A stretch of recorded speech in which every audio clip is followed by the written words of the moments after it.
السلام عليكم ورحمة الله وبركاته. كبدين تطاقي هردفتوتك يا أرانتنا دامسة تكوني سنيك أبا وصون دامسة سنين دبر سنين درتي ورى يوتيوب channel لك يا فاريتاكن سبسكرايب لايك شير قدودان فيديو تنهنكرو مدى ودان سنينجا وين أرانتنا وايد إما جماعتي جماعكن علماء هنكتوكو حرام يت هنكتوكو مو حلال يت هنكتوكو الراجل اللي بتيجو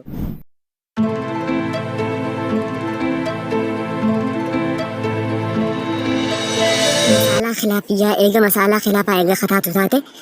maal goonaa uummanni keenya gartee beelee hidhuma uummanni kunuu kafarsha dhugu jiru ni jira maal goonaa gartee uummanni keenya karaa argee beelaan dhumu jira rakkoo hamtuu keessa jiru waan ta'eef